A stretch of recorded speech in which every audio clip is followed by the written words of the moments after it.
عزیز طلبہ،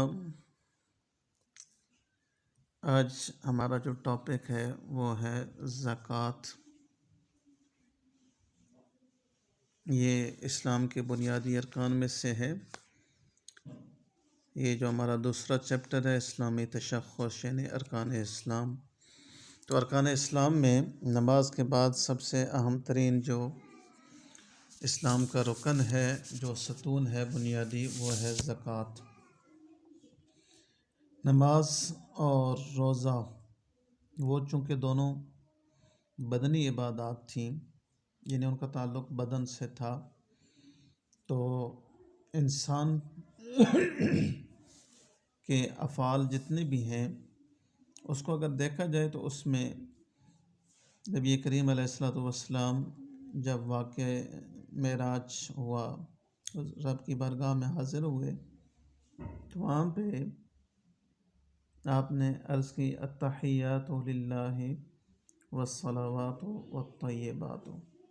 تحیات وہ اللہ کے لیے ہیں، صلوات وہ بھی اللہ کے لیے ہیں، اور طیبات وہ بھی اللہ کے لیے ہیں۔ یعنی تین قسم کی عبادات کا ذکر کیا۔ ایک وہ عبادات جو زبان سے کی جاتی ہیں، یعنی تحیات ایسی عبادات ہیں جن کا تعلق زبان سے ہے۔ دوسرے نمبر پر صلوات، اس کا تعلق بدن سے ہے، چونکہ صلاح کا لغوی مطلب ہے حرکت دینا جسم کو، تو چونکہ ایک مخصوص افعال کے ساتھ جو ہم عبادت ادا کرتے ہیں، وہ کہ اس میں زبان بھی قرات بھی ہوتی ہے، پڑھتے بھی ہیں، لیکن زیادہ جو اس کا اکثر حصہ ہے وہ اس کے ارکان کے اوپر آتا ہے، قیام ہے، رکوع ہے، سجود ہے، تو اس کو صلاۃ کہا گیا۔ اور روزہ بھی صلاۃ کے معنی میں آ جائے گا کیونکہ یہ بدنی عبادت ہے۔ والطیبات تیسرے نمبر پہ جو ذکر کی وہ پاک طیبات۔ طیبات کا مطلب یہ ہے کہ جو مالی عبادت ہے، جو اللہ کی راہ میں مال خرچ کیا گیا ہے، رب کی رضا کے لیے جو مال خرچ ہوا ہے، اس عبادت کو طیبات کہا گیا۔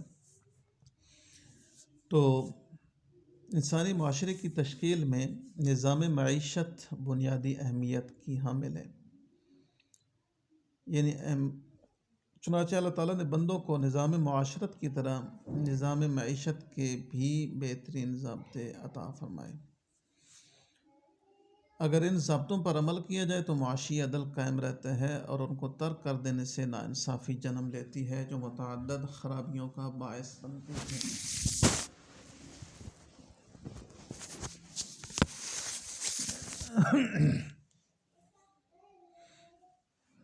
اچھا، ہم دیکھتے ہیں کہ اللہ تعالیٰ کے عطا کردہ معاشی نظام میں زکوٰۃ کو بنیادی اہمیت حاصل ہے۔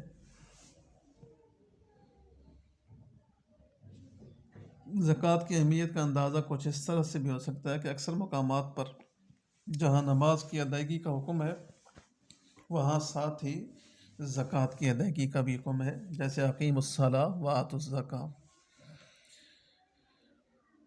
پھر اس کی دوسری اہمیت حدیث میں اگر دیکھیں تو سیدنا صدیق اکبر رضی اللہ تعالیٰ عنہ نے منکرین زکوٰۃ والوں سے جو باوجود اس کے کہ کلمہ پڑھتے تھے، کلمہ گو تھے، لیکن زکوٰۃ کا انکار کرنے والوں کے خلاف جہاد کیا، اور فرمایا کہ میں اپنی زندگی میں ان دونوں فرائض کی تعمیل میں کوئی فرق نہیں ہونے دوں گا، یعنی زکوٰۃ اور نماز۔ اچھا، ہم دیکھتے ہیں زکوٰۃ کا لغوی معنی کیا ہے۔ پاک کرنا، تزکیہ سے یہ مشتق ہے۔ تو جو انسان زکوٰۃ ادا کرتا ہے وہ اللہ تعالیٰ کے حکم کے مطابق نہ صرف اپنے مال کو پاک کر لیتا ہے بلکہ اس کے ذریعے سے اپنے دل کو بھی دولت کی حوث سے پاک کرتا ہے۔ مال کی پاکی کا حکم جیسے اللہ تعالیٰ نے ارشاد فرمایا خذ من اموالہم صدقۃ تطہرہم وتزکیہم بہا وصلی علیہم، یعنی مال تو پاک ہوتا ہی ہوتا ہے، لیکن اس سے انسان کا جو دل، اس کا جو جسم ہے، اس کی پاکی کی طرف بھی اشارہ ہے کہ خذ من اموالہم صدقہ، ان کے مال سے صدقہ لو، اس صدقے کے ذریعے تطہرہم بہا، اس صدقے کے ذریعے تم ان کو پاک کر دو، وتزکیہم، ان کا تزکیہ کر دو۔ تو تزکیہ نفس کیا ہوتا ہے کہ انسان کے دل سے دولت کی ہوس ختم ہو جائے، رب کی محبت دل میں جگہ پا جائے۔ نبی کریم علیہ الصلوۃ والسلام کے ارشاد کے مطابق معاشی معاملات دین کا اہم حصہ ہیں۔ جب انسان دولت جیسی نعمت اللہ تعالیٰ کے حکم پر خرچ کرتا ہے تو اللہ تعالیٰ اس کے ایثار کی قدر کرتے ہوئے اس خرچ شدہ مال کو اپنے ذمہ قرض قرار دیتا ہے اور وعدہ فرماتا ہے کہ بندے کا یہ قرض وہ کئی گنا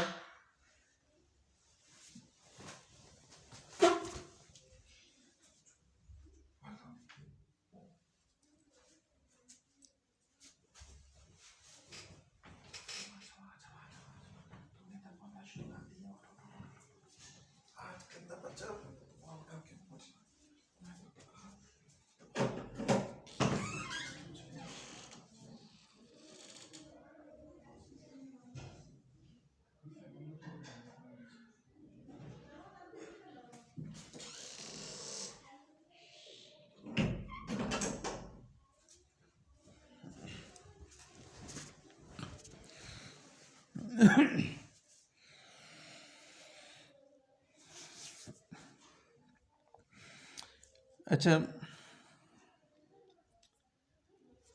تو اللہ تعالیٰ اس کو قرض قرار دیتا ہے اور وعدہ فرماتا ہے کہ بندے کا یہ قرض وہ کئی کو نہ بڑھا کر واپس کرے گا۔ جیسا کہ ارشاد ربانی ہے سورہ تغابن آیہ نمبر 17 میں کہ ان تقرضوا اللہ قرضا حسنا یضاعفہ لکم ویغفر لکم واللہ شکور حلیم۔ اگر قرض دو اللہ کو اچھی طرح، ان تقرضوا اللہ، اگر تم اللہ کو قرض دو، قرض حسنا، اچھا قرض حسنا دو، یضاعف لکم، تو وہ دو چند کرے گا تمہارے لیے، یعنی اس کو دگنا کر دے گا، ویغفر لکم، اور تمہاری بخشش فرما دے گا، واللہ شکور حلیم، اللہ تعالیٰ قدردان اور تحمل والا ہے۔ اچھا، اب ہم دیکھتے ہیں کہ زکوٰۃ کے فوائد کیا ہیں۔ زکوٰۃ کے چونکہ سودی نظام معیشت میں محنت کے مقابلے میں سرمایہ کی افادیت کہیں زیادہ ہے، اس لیے محنت کش اور کارکن طبقہ مسلسل غریب سے غریب تر ہوتا چلا جاتا ہے، اور سرمایہ دار جو ہے مختلف طریقوں سے اس کی دولت ہتھیاتا چلا جاتا ہے۔ اس طرح معاشی نظام مفلوج ہو کر رہ جاتا ہے۔ زکوٰۃ اس صورتحال کا بہترین حل ہے۔ اس نظام کے ذریعے دولت کا ایک دھارا امیر طبقے سے غریب طبقے کی جانب بھی مڑ جاتا ہے، جس سے غریب کی معاشی حالت بہتر ہو جاتی ہے، جیسا کہ قرآن کے اندر سورہ بقرہ میں ہے، یمحق اللہ الربا ویربی الصدقات، اللہ تعالیٰ سود کو مٹاتا ہے اور صدقات خیرات کو بڑھاتا ہے۔ دوسرا فائدہ اس کا یہ ہے کہ ادائیگی کا زکوٰۃ کا ایک فائدہ یہ بھی ہے کہ زکوٰۃ کے ذریعے پیدا ہونے والی کمی کو پورا کرنے کے لیے صاحب مال اپنی دولت کسی نہ کسی منفعت بخش کاروبار میں لگانے پر مجبور ہو جاتا ہے، جس سے سرمایہ کاری میں اضافہ ہوتا ہے۔ چونکہ زکوٰۃ کی شرح صرف 2.5% ہے، لہذا صاحب مال یہ رقم دیگر قسم کے بھاری ٹیکسوں کے مقابلے میں خوش دلی اور دیانتداری سے ادا کرتا ہے اور اپنا سرمایہ پوری آزادی سے کاروبار میں لگاتا ہے، جبکہ بھاری ٹیکسوں کی ادائیگی کے خوف سے سرمایہ چھپانے کا رجحان بڑھتا ہے، جس سے ملک کی معیشت کمزور ہوتی ہے۔ یہ تھے معاشی فوائد۔ اب ہم دیکھتے ہیں معاشرتی فوائد اس کے کیا ہیں۔ معاشرے میں دولت کی وہی حیثیت ہے جو انسانی جسم میں خون کی۔ اگر یہ سارا خون دل یعنی مالدار طبقے میں جمع ہو جائے تو پورے اعضائے جسم یعنی عوام کو مفلوج کر دینے کے ساتھ ساتھ خود دل کے لیے بھی مضر ثابت ہوگا۔ اگر ایک طرف مفلس طبقہ ناداری کے مصائب سے دوچار ہوگا تو دوسری طرف صاحب ثروت طبقہ دولت کی فراوانی سے پیدا ہونے والے اخلاقی امراض مثلاً عیاشی، آرام کوشی اور فکر آخرت سے غفلت شعاری کا شکار ہو جائے گا۔ ایسی صورت میں دونوں طبقوں میں حسد اور حقارت کے علاوہ اور کوئی رشتہ باقی نہیں رہے گا، بلکہ وقت کے ساتھ ساتھ یہ کشیدگی بڑھتی ہی جائے گی اور کسی نہ کسی بہانے ضرور رنگ لائے گی۔ نبی کریم علیہ الصلوۃ والسلام کو مدینہ کی اسلامی ریاست کے قیام کے فوراً بعد یہ ہدایت کی گئی کہ خذ من اموالہم صدقہ تطہرہم وتزکیہم بہا، ان کے مال میں سے زکوٰۃ قبول کر لو کہ اس سے تم ان کو پاک اور پاکیزہ کرتے ہو۔ اچھا، مصارف زکوٰۃ یعنی زکوٰۃ کا جو پیسہ ہے وہ کہاں پہ ہم نے خرچ کرنا ہے، تو وہ 8 مصارف ہیں۔ زکوٰۃ کا پیسہ صرف انہی کے اوپر خرچ کیا جا سکتا ہے۔ سورہ توبہ کی آیہ نمبر 60 میں یہ 8 مصارف ہیں کہ انما الصدقات للفقراء، صدقات جو ہیں وہ فقراء کے لیے ہیں۔ پہلا مصرف فقیر ہے۔ والمساکین، دوسرے نمبر پہ مساکین ہیں۔ تو فقیر اور مسکین دونوں مترادف بھی کہہ سکتے ہیں، یعنی فقہا نے ان کے اندر بہت باریک سا جو ہے نا وہ، یعنی فقیر اس کو کہا جس کے پاس ایک دن کا بھی نان و نفقہ نہ ہو، اور مسکین اس کو کہا کہ جو صاحب نصاب نہ ہو، یعنی کسی کو دینے کے قابل نہ ہو، لینے کے قابل ہو۔ تو کچھ نے اس کے برعکس کہا، یعنی فقیر کو ایسا کہا کہ جس کے پاس جو صاحب نصاب نہ ہو، اگرچہ کھانے مطلب کچھ دنوں کا کھانا ہے لیکن اس کے اوپر زکوٰۃ لازم نہیں آ رہی، وہ دے نہیں سکتا، لینے کے قابل ہے۔ مسکین وہ ہے جس کے پاس ایک وقت کا بھی کھانا نہ ہو۔ تو بہرحال یہ دونوں ڈیفرنس تعریفیں چلتی رہیں گی، دونوں مترادف بھی ہیں، فقیر اور مسکین۔ والعاملین علیہا، اور عاملین زکوٰۃ، یعنی زکوٰۃ کا جو محکمہ ہے اس کے اندر جو کام کرنے والے ہیں ان کی تنخواہیں اس زکوٰۃ کے پیسے سے ادا کی جائیں گی۔ والمؤلفۃ قلوبہم، تالیف قلب، یہ چوتھی چیز ہے۔ تالیف قلب سے مراد جو نئے لوگ مسلمان ہوں تو ظاہر معاشرہ برادری جو غیر مسلم ہے وہ ان کے ساتھ تعاون و سرا نہیں کرے گی، الٹا ان کو تنگ کرے گی، ان کو معاشی طور پر کمزور بھی کرے گی، ان کو مال سے محروم کرے گی۔ تو ان کی دلجوئی کے لیے، تاکہ ان کو اسلام کی راہ اندر آنے میں جو مشکلات ہیں، جو ان مشکلات کا وہ سامنا کر رہے ہیں وہ ختم ہوں، اور دوسرا اسلام کے اندر ان کا دل جم جائے۔ وفر رقاب، گردنیں چھڑانے میں، یعنی غلاموں کو دے سکتے ہیں تاکہ وہ آزادی حاصل کر سکیں۔ والغارمین، غارمین مقروض جن کے اوپر قرضہ ہے۔ وفی سبیل اللہ، ایسے لوگ جو اللہ کی راہ میں نکلے ہیں، جہاد کر رہے ہیں، ملک کی سرحدوں کا دفاع کر رہے ہیں، وہ مجاہد یا علمی جہاد کر رہے ہیں، علم کے راستے میں نکلے ہیں، علم پھیلا رہے ہیں، تو ایسے لوگ جو ہیں وہ فی سبیل اللہ میں ہیں۔ وابن السبیل، اور 8واں مصرف ہے مسافر، یعنی ویسے تو وہ امیر ہے لیکن سفر کے دوران اب جس جگہ پہ وہ ہے اب اس کے پاس کچھ بھی نہیں ہے، تو اب آپ اس کی ہیلپ کر سکتے ہیں اس زکوٰۃ کے پیسے سے۔ فریضۃ من اللہ، یہ اللہ کی طرف سے فرض ہے۔ واللہ علیم الحکیم، اللہ تعالیٰ جاننے والا اور حکمت والا ہے۔ تو یہ 8 مصارف ہیں۔ یہ زکوٰۃ کا پیسہ صرف جو صدقہ جتنا بھی ہے وہ صرف اور صرف انہی کے اوپر خرچ ہو سکتا ہے، ان کے علاوہ کسی اور کے اوپر اگر آپ خرچ کریں گے تو آپ کی زکوٰۃ ادا نہیں ہوگی۔ زکوٰۃ کا نصاب کتنا ہے؟ سونا اور چاندی کے حساب سے جس کے پاس 7.5 تولے سونا ہو وہ صاحب نصاب ہے، سال گزر جائے اور اتنی نقدی اس کے پاس رہے تو اس کے اوپر زکوٰۃ لازم ہے۔ اسی طرح چاندی ہے تو 52.5 تولے چاندی۔ روپیہ پیسہ یا سامان تجارت ہے تو اس کے حساب میں بھی یہی دیکھا جائے گا کہ وہ اگر 7.5 تولے سونا یا 52.5 تولے چاندی کے برابر اس کے پاس نقدی موجود ہے اور سال گزر جاتا ہے تو اس کو زکوٰۃ ادا کرنی پڑے گی۔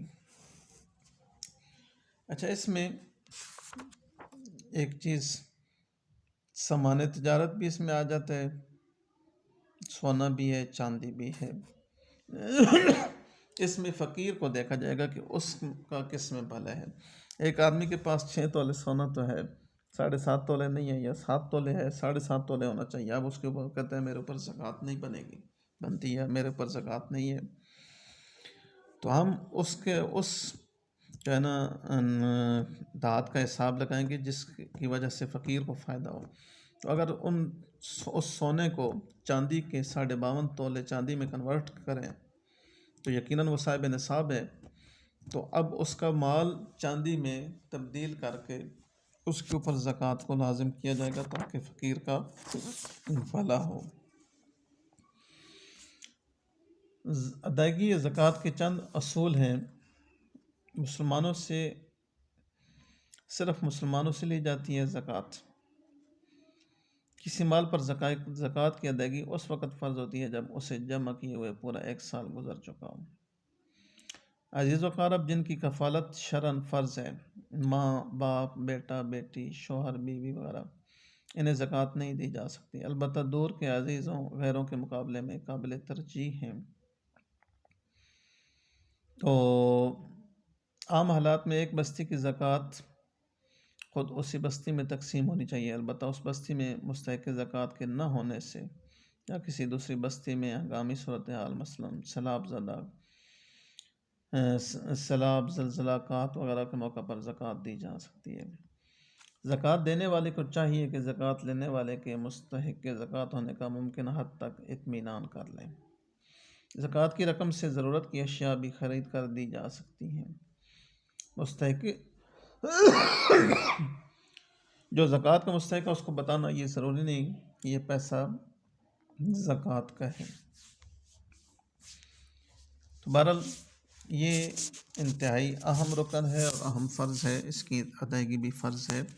جب تک جس انسان کے اوپر زکوٰۃ فرض ہے اگر وہ زکوٰۃ ادا نہیں کرتا تو وہ گویا کہ اپنے مال کو پاک نہیں کر رہا.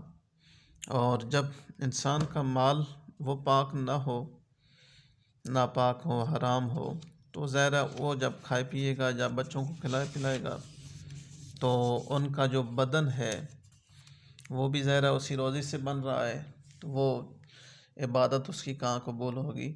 تو باقی تمام عبادات کا جو انحصار ہے وہ بھی زکوٰۃ کے اوپر ہی آتا ہے، بالواسطہ کہہ سکتے ہیں آپ. تو اس کی ادائیگی انتہائی ضروری ہے. والسلام علیکم ورحمۃ اللہ.